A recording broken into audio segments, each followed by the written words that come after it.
Hello friends and students, welcome to the channel English शाला।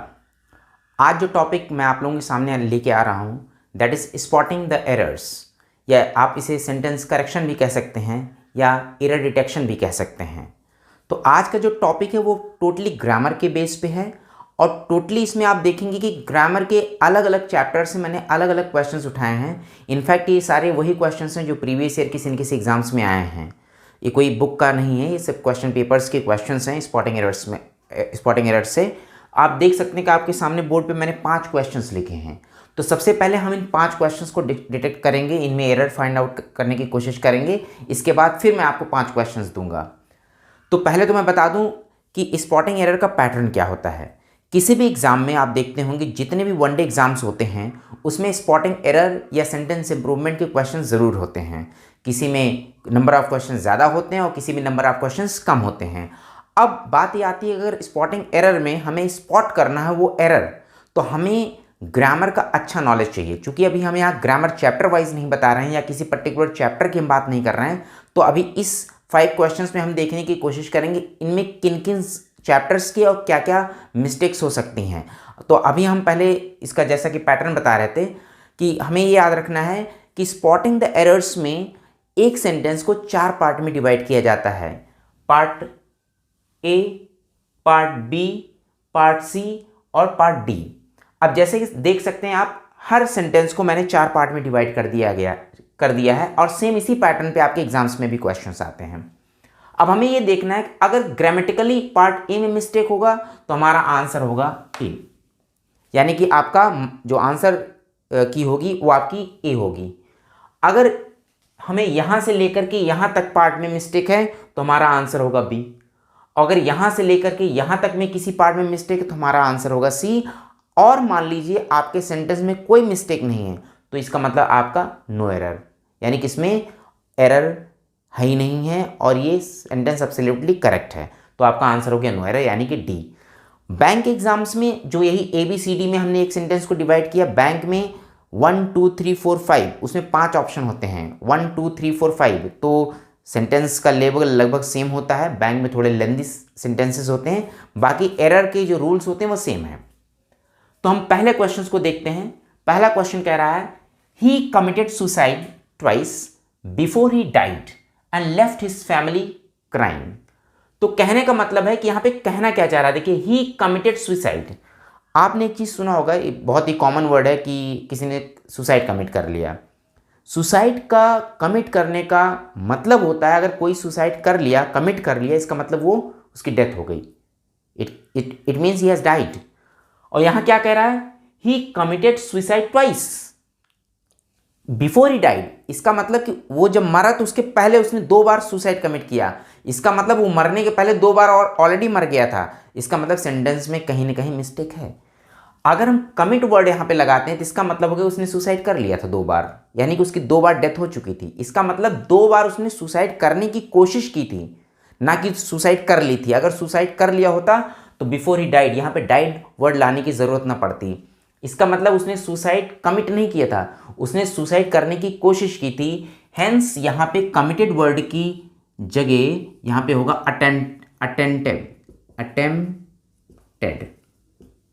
Attempted. तो कहने का मतलब ही अटेम्प्टेड सुसाइड ट्वाइस, उसने 2 बार सुसाइड करने की कोशिश की बिफोर ही डाइड। इससे पहले वो मरा, उसने 2 बार सुसाइड अटेम्प्ट किया। And left his family crying, और उसने फैमिली रोते हुए छोड़ दी। अब यहाँ पे पास्ट टेंस, यहाँ पे पास्ट टेंस और यहाँ पे पास्ट टेंस, यानी कि टेंस के सीक्वेंस में कहीं कोई मिस्टेक नहीं है। इसका मतलब सेंटेंस इज एब्सोल्युटली अब करेक्ट हो गया। तो इट मीन्स ये क्लियर हो गया कि यहाँ पे कमिटेड की जगह अटेम्प्टेड वर्ड आएगा। क्यों? क्योंकि सुसाइड अगर उसने कमिट कर लिया होता तो यहाँ पे वो फिर मरता नहीं, उसी समय मर जाता जिस समय उसने सुसाइड कमिट किया था। इसका मतलब कमिटेड की जगह जो हमें वर्ड चेंज करना है that should be attempted. It means he attempted suicide twice before he died. इससे पहले वो मरा, उसने 2 बार सुसाइड अटेम्प्ट किया था, कमिट नहीं किया था। अगर कमिट कर देंगे तो इसका मतलब कि वो ऑलरेडी उसकी डेथ हो चुकी थी, फिर वो बिफोर ही डाइड वर्ड का कोई मतलब ही यहाँ नहीं रह जाता। तो यहाँ पे याद रखिए, to attempt suicide and to commit suicide दोनों अलग अलग फ्रेज हैं। If somebody attempts suicide, it means somebody is trying to do suicide. And if somebody commits suicide, इसका मतलब he is going to die. अब दूसरे क्वेश्चन पे आते हैं. दूसरा क्वेश्चन कह रहा है had he reached the station a few minutes earlier, he had caught the train. ये कंडीशनल सेंटेंस है. यहाँ पे देखिए कंडीशन दी हुई है. यहाँ पे दो क्लॉज हैं, एक हैड से शुरू हो रहा है और एक में हैड आ रहा है. चाहे यहाँ हैड से शुरू करिए, चाहे ये हैड यहाँ भी लगा सकते हो, दोनों तरीके सही हैं. कंडीशनल सेंटेंस कई तरीके के होते हैं और उन्हीं में से एक ये तरीके का है. Had he reached the station या he had reached the station, या आप इसको कह लो अगर इफ से शुरू करेंगे तब हैड इधर आ जाएगा. If he had reached the station या had he reached the station. यदि वह स्टेशन पहुंच गया होता यानी वो पहुंच चुका होता, हैड लगा है, पास्ट परफेक्ट टेंस. तो याद रखिएगा अगर ये सबऑर्डिनेट क्लॉज में हैड आया है तो मेन क्लॉज में कभी हैड नहीं आता. मेन क्लॉज में हैड अगर यहाँ सबऑर्डिनेट क्लॉज में है तो मेन क्लॉज में हैड की जगह हमेशा वुड हैव होता है. तो यहाँ हैड की जगह हो जाएगा वुड हैव. इसका मतलब यदि वह स्टेशन कुछ मिनट पहले पहुंच गया होता, he would have caught the train, तो वह ट्रेन पकड़ लिया होता. इसका मतलब वो ना तो कुछ मिनट पहले पहुंचा और ना ही वो ट्रेन पकड़ सका, इसीलिए पास्ट परफेक्ट में यहां बात जा रही है. If he had reached the station या had he reached the station, दोनों तरीका बिल्कुल सही है. चाहे हैड ही रीच्ड करिए चाहे इफ ही हैड रीच्ड करिए. तो if he had reached the station he would have caught the train. तो याद रखने वाली जो बात है, अगर सबऑर्डिनेट क्लॉज जो आश्रित वाक्य है, आश्रित वाक्य का मतलब हो गया ये कंडीशन क्रिएट कर रहा है. यदि वह स्टेशन कुछ मिनट पहले पहुंच गया होता, ये शर्त है. तो शर्त तो घटना क्या घटती, वह ट्रेन पकड़ लिया होता. तो अगर सबऑर्डिनेट क्लॉज में हैड आया है तो याद रखिएगा मेन क्लॉज में हमेशा वुड हैव आएगा. राइट. अब हम चलते हैं तीसरे सेंटेंस की तरफ. तीसरा सेंटेंस कह रहा है few people know that the climate of Shimla is better than Srinagar. अब यहाँ पे ध्यान देने वाली बात यह है, यहाँ पे कंपैरिजन हुआ है. किसका? द क्लाइमेट ऑफ शिमला का श्रीनगर से. कह रहा है the climate of Shimla is better than Srinagar. अब एक थोड़ा सा दिमाग लगाइए कि जो क्लाइमेट है किसका, शिमला का, वो श्रीनगर से बेहतर है. तो श्रीनगर से शिमला का क्लाइमेट बेहतर है या जो शिमला का क्लाइमेट है वो श्रीनगर के क्लाइमेट से बेहतर है. इसका मतलब यहाँ पे भी क्लाइमेट की बात होनी चाहिए, क्योंकि यहाँ शिमला और श्रीनगर में कंपैरिजन नहीं है. यहाँ पे शिमला के क्लाइमेट का कंपैरिजन श्रीनगर के क्लाइमेट से हो रहा है. इसका मतलब अगर यहाँ पे लिखा है द क्लाइमेट ऑफ शिमला तो यहाँ पे होना चाहिए than the climate of Srinagar. लेकिन ग्रामर में एक रूल ये भी है कि चूंकि हम नाउन बार बार नहीं लगाते, इस नाउन के लिए हम यहाँ पे एक प्रोनाउन यूज़ कर सकते हैं. द क्लाइमेट ऑफ शिमला की जगह मतलब द क्लाइमेट की जगह हम यहाँ पे कर सकते हैं दैट ऑफ श्रीनगर. इसका मतलब श्रीनगर वाले से जो शिमला का क्लाइमेट है वो ज़्यादा बेहतर है. अब यहाँ पे समझिए करेक्शन क्या हुआ. फ्यू पीपल नो, कुछ लोग जानते हैं, दैट की यानी फ्यू पीपल मतलब कुछ ही लोग, आ फ्यू मतलब कुछ ज़्यादा, मतलब पॉजिटिव सेंस. तो few people know that the climate of Shimla is better than that of Srinagar. यानी कि कुछ लोग जानते हैं कि जो शिमला का क्लाइमेट है वो श्रीनगर के क्लाइमेट से यानी श्रीनगर वाले से ज़्यादा बेहतर है, ज़्यादा अच्छा है. तो यहाँ पे क्लाइमेट ऑफ की जगह हमने यहाँ क्या लगा दिया, दैट ऑफ. तो यहाँ दैट ऑफ है, याद रखिए यहाँ क्लाइमेट है. अगर यहाँ क्लाइमेट्स होता तो यहाँ दोज ऑफ हो जाता. यानी कि अगर क्लाइमेट ऑफ है तो यहाँ दैट ऑफ, यहाँ क्लाइमेट्स ऑफ होता तो यहाँ दोज ऑफ. तो दैट ऑफ और दोज ऑफ. अगर सिमिलर सब्जेक्ट या ऑब्जेक्ट में कंपैरिजन हो रहा तो याद रखिएगा आप बार बार नाउन नहीं यूज़ करते बल्कि दैट ऑफ और दोज ऑफ दो फ्रेज यहाँ यूज़ कर सकते हैं. इसका एक सेंटेंस हम आपको तुरंत और बता दें, समझ लीजिए.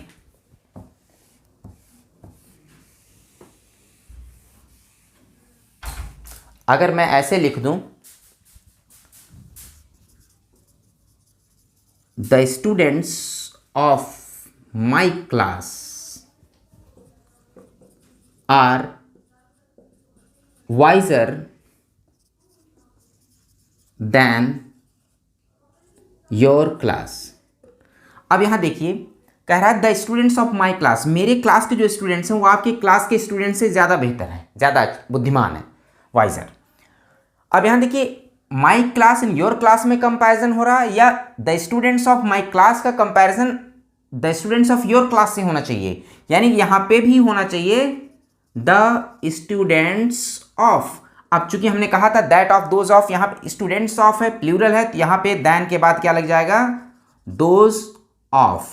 अब यहां दोज ऑफ अगर नहीं आएगा तो गलत हो जाएगा। इसका मतलब यहां हो गया the students of my class are wiser than those of your class. यानी जो मेरे क्लास के स्टूडेंट्स हैं वो आपके क्लास वालों से ज़्यादा बुद्धिमान हैं। तो यहाँ पे दोज ऑफ योर क्लास, यहाँ दोज ऑफ का आना बहुत ज़रूरी है। द स्टूडेंट्स ऑफ की जगह दोज ऑफ।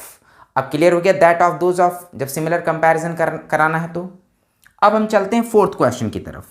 अब फोर्थ क्वेश्चन देखिए क्या कह रहा है, I found him very disturbed, sorry ये डिस्टर्ब्ड है, When I reached his house, इसका मतलब जब मैं उसके घर पहुंचा तो मैं उसे बहुत ही डिस्टर्ब पाया, बहुत ही यानी कि उदास पाया, चिंतित पाया, बहुत ही मतलब डिस्टर्ब था वो, मेंटली डिस्टर्ब्ड। याद रखिएगा इसमें डिस्टर्ब्ड यहाँ पे एडजेक्टिव का काम कर रहा है। मैंने उसे कैसे पाया, डिस्टर्ब पाया।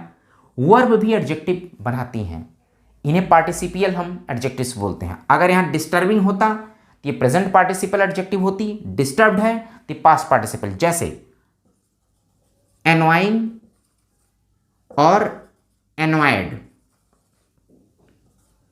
एनवाइंग और एनवाइड ये वर्ब से ही बन रही है एडजेक्टिव।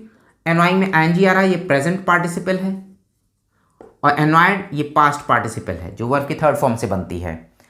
याद रखिएगा, अगर वर्ब की थर्ड फॉर्म एडजेक्टिव का काम कर रही है तो उसके पहले कभी भी वेरी नहीं आएगा। प्रेजेंट पार्टिसिपल एडजेक्टिव अगर होगी तो उसके पहले वेरी आएगा, यानी वेरी अनोइंग हो सकता है लेकिन वेरी अनॉयड नहीं। तो यहां वेरी डिस्टर्बिंग हो सकता था लेकिन वेरी डिस्टर्ब्ड नहीं। पास्ट पार्टिसिपल यानी वर्ब की थर्ड फॉर्म अगर एडजेक्टिव का काम कर रही है तो उसके पहले हमेशा एडवर्ब आता है मच, यानी कि I found him much disturbed when I reached his house. तो याद रखिएगा यहां पे दो एडवर्ब की बात हो रही है, वेरी और मच। इसको हम आपको समझा देते हैं।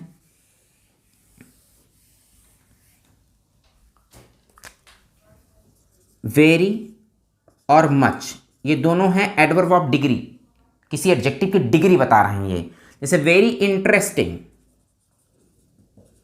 अब हमने कहा जैसे this book is very interesting, यानी कि ये बुक बड़ी इंटरेस्टिंग है, यानी हम इसमें इंटरेस्ट लेते हैं। लेकिन अगर मैं कह दूं ही इज मच इंटरेस्टेड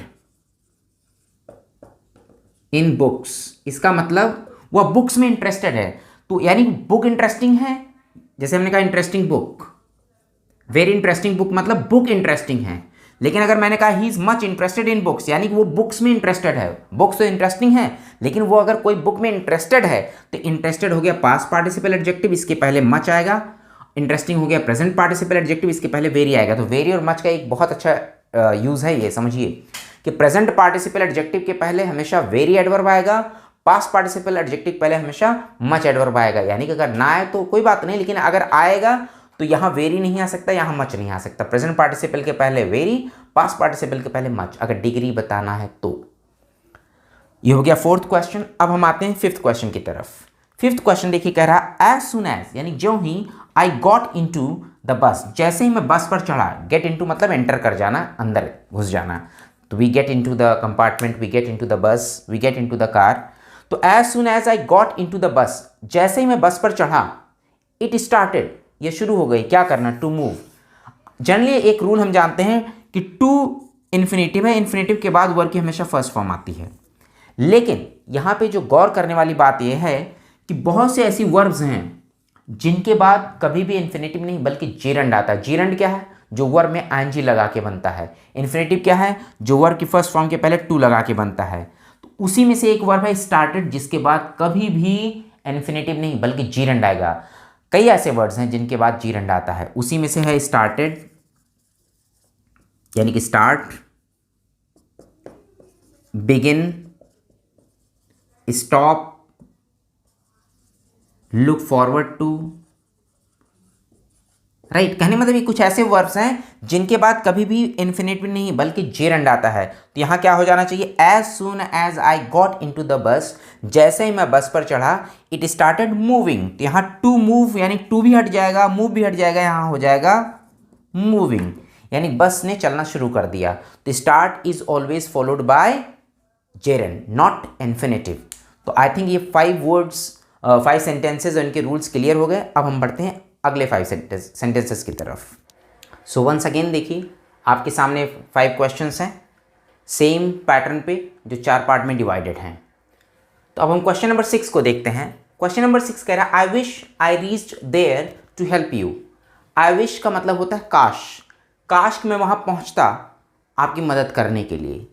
तो ये एक रूल है, मैं आपको बता दे रहा हूँ, अगर आई विश के बाद कोई मेन वर्ब नहीं आती है तब तो आता है वर्ब के तौर पे।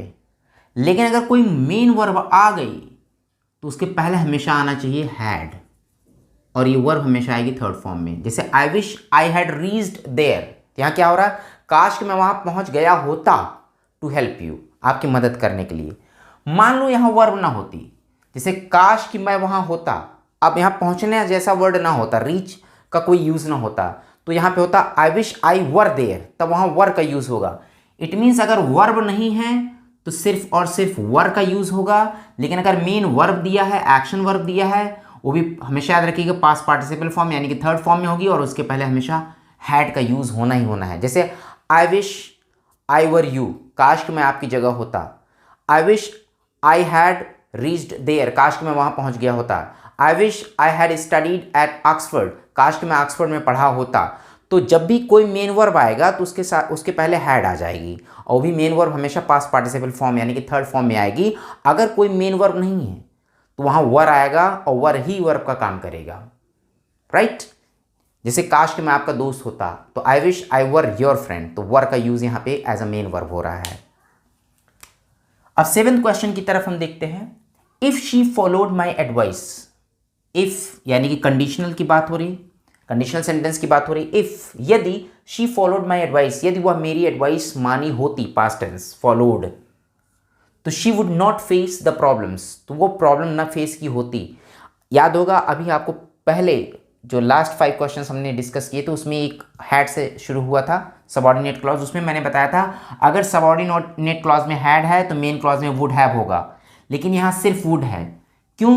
क्योंकि यहाँ सिर्फ इफ वाला क्लॉज यानी सबऑर्डिनेट क्लॉज पास्ट इंडेफिनिट में है, वहाँ पास्ट परफेक्ट में था, यहाँ पास्ट इंडेफिनिट। याद रखिए अगर यहाँ मान लीजिए प्रेजेंट इंडेफिनिट होता, इफ शी फॉलोज, यदि वह मेरी सलाह मानती है, फॉलो करती है, तो वो प्रॉब्लम फेस नहीं करेगी, तो शी विल नॉट, इधर फ्यूचर हो जाएगा। अगर यहाँ प्रेजेंट होगा, शर्त अगर प्रेजेंट टेंस में होगी तो उसका फुलफिलमेंट हम करेंगे फ्यूचर में। लेकिन अगर यहाँ पास्ट हो गया तो सीक्वेंस ऑफ टेंस कहता है अगर पहला क्लॉज पास्ट में तो दूसरा भी पास्ट में होगा। तो अगर यहाँ फॉलो की जगह फॉलोड है तो यहाँ विल की जगह वुड होगा, यानी कि इसमें कोई मिस्टेक नहीं है। अगर यहाँ हैड होता, if she had followed my advice, तो यहाँ ही वुड, सॉरी यहाँ पे शी होगा, तो she would not have faced. अगर यहाँ हैड होता तो यहाँ वुड हैव हो जाता। चूंकि यहाँ सिर्फ पास्ट इंडेफिनिट है तो इधर भी पास्ट होगा, विल का पास्ट टेंस वुड, शैल का पास्ट टेंस शुड, कैन का पास्ट टेंस कुड, मे का past tense might. It means बिल्कुल सही है सेंटेंस, इसमें कोई एरर नहीं है, तो यहाँ हो जाएगा नो एरर। आपका आंसर हो गया D. If she followed my advice, अगर यहाँ फॉलोड की जगह यहाँ होता फॉलोज, तो यहाँ वुड की जगह होता विल। अगर यहाँ फॉलोड की जगह होता हैड फॉलोड, तो यहाँ शी वुड के बाद हो जाता, शी वुड नॉट के बाद आ जाता हैव, और यहाँ फेस की जगह आ जाता फेस्ड। तो तीनों टाइप का समझिए conditional sentence, type 1, type 2, type 3। If she follows my advice, यहाँ प्रेजेंट इंडेफिनिट में, तो she will not face any problem, वहाँ सिर्फ विल यानी कि पास्ट सिंपल फ्यूचर। अगर इधर सिंपल प्रेजेंट तो इधर simple future. If she followed my advice, जैसा कि ऑलरेडी लिखा हुआ है ब्लैक में, तो if she followed my advice she would not face the problems, तो बिल्कुल सही है ऑलरेडी। अगर यहाँ फॉलोड की जगह हैड फॉलोड हो जाएगा तो यहाँ वुड के साथ हैव लग जाएगा, और हैव के साथ वर्ब की थर्ड फॉर्म आ जाएगी फेस्ड। आई होप कि तीनों तरीके का कंडीशनल सेंटेंस आपका क्लियर हो गया। इसको फिर से समझ लीजिएगा। अब हम चलते हैं 8वें सेंटेंस की तरफ। 8वां सेंटेंस कह रहा है it was a 5 members committee that looked into the matter and submitted its report to the CM. इसका मतलब कह रहा है it was a 5 members committee, यह 5 मेंबर्स की कमेटी थी, that looked into the matter, जिसने मामले की जांच पड़ताल की। लुक इनटू मतलब जांच पड़ताल करना, इन्वेस्टिगेट करना। एंड सबमिटेड इट्स रिपोर्ट, और वो कमेटी ने अपनी रिपोर्ट सबमिट की टू द सीएम, सीएम को। तो यहाँ पे जो समझने वाला मैटर है वो क्या है, ये है 5, ये है मेंबर्स। ऑब्वियस सी बात है, 5 मेंबर नहीं होते, 5 मेंबर्स होते हैं। जैसे 2 स्टूडेंट नहीं होते, 2 स्टूडेंट्स होते हैं। 5 बुक नहीं होती, 5 बुक्स होते हैं। लेकिन यहाँ कुछ टेक्निकल रूल है, ये कंपाउंड वर्ड है। कंपाउंड वर्ड हम किसे कहते हैं, अगर 2 या 2 से अधिक वर्ड्स को हाइफन से जोड़ के बनाया गया हो, जिसका मतलब एक ही शब्द निकलता हो। जैसे 5 मेंबर्स यहाँ है, इसका मतलब हो गया 5 सदस्यीय। तो यह एक 5 सदस्यीय कमेटी थी। 5 सदस्यीय एक कंपाउंड वर्ड है जिसमें इंग्लिश के 2 वर्ड मिला के बनाए गए हैं, 5 एंड मेंबर्स। याद रखिएगा, जब भी कंपाउंड वर्ड होगा, यानी कि जब कोई नंबर और किसी नाउन को हाइफन से कनेक्ट किया जाएगा, तो नाउन हमेशा सिंगुलर होगा, यहां मेंबर्स नहीं बल्कि मेंबर। अगर हम लोग पढ़ते हैं प्रथम पंचवर्षीय योजना, the first 5 year plan, 5 years नहीं, अगर हम बताएं कि मैं उसका इंतजार 5 सालों से कर रहा हूं, तो I have been waiting for him for 5 years. 5 years, 5 books, 5 students, 5 girls, 5 boys की बात करेंगे। लेकिन जब हम 5 सदस्यीय 5 मेंबर, अगर आप ट्रेन के डिब्बे में चढ़ते होंगे तो अक्सर आप देखते होंगे 3 टीयर लिखा रहता है। कभी सोचिए टीयर्स क्यों नहीं लिखा रहता, क्योंकि 3 एंड टीयर के बीच में हाइफन होता है, वो कंपाउंड वर्ड है, इसलिए वो टीयर्स नहीं। Is that clear? तो याद रखिएगा, अगर कोई भी कंपाउंड वर्ड होगा जिसमें नंबर और नाउन को हाइफन से कनेक्ट किया गया होगा, तो नाउन हमेशा सिंगुलर होगा, ये कभी प्लूरल नहीं होगा। अब हम आते हैं 9th क्वेश्चन की तरफ।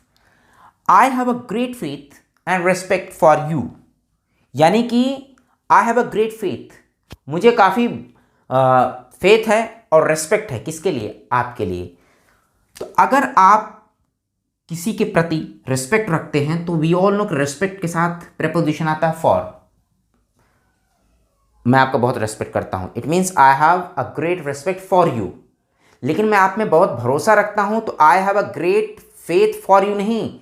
यहां पे देखिए 2 वर्ड आए हैं, फेथ एंड रेस्पेक्ट। रेस्पेक्ट का प्रेपोजिशन तो आया है फॉर, लेकिन यहां फेथ का प्रेपोजिशन गायब है ही नहीं है। अब यहां नहीं है तो इसका मतलब ये निकल के आ रहा है I have a great faith and respect for you. यहां फेथ का भी प्रेपोजिशन फॉर हो गया, रेस्पेक्ट का भी प्रेपोजिशन फॉर हो गया।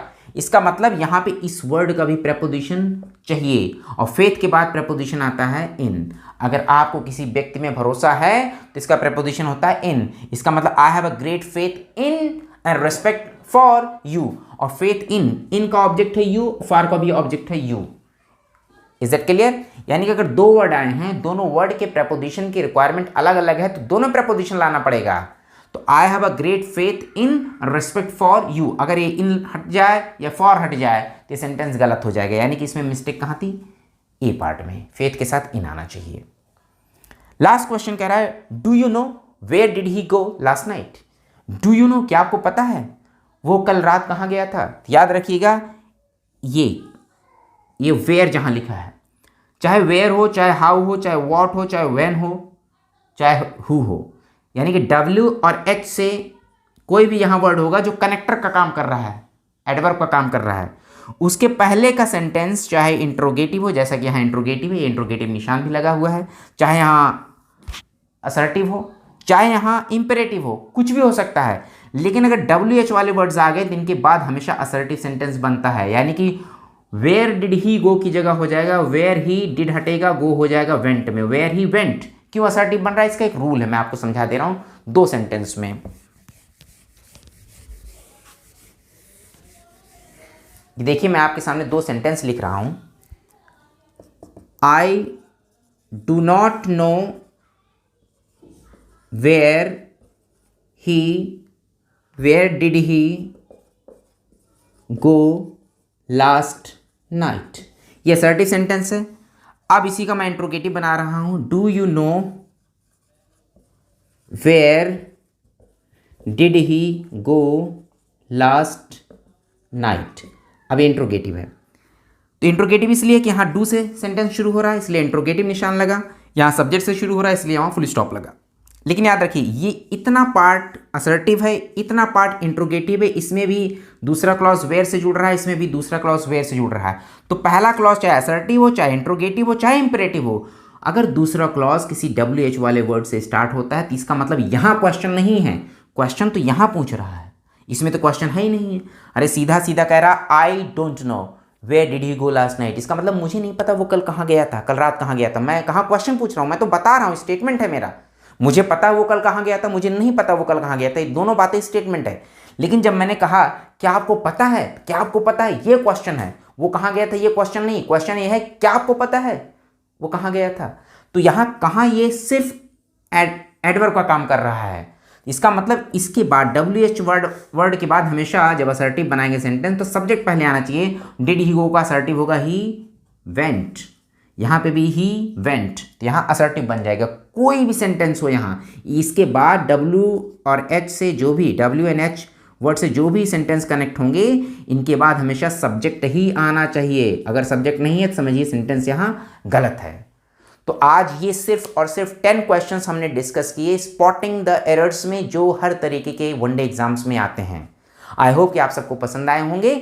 जैसा भी आपका फीडबैक है please don't forget to write in the comment box. अगर आपको कोई डाउट है तो कमेंट बॉक्स में आप लिख दीजिएगा।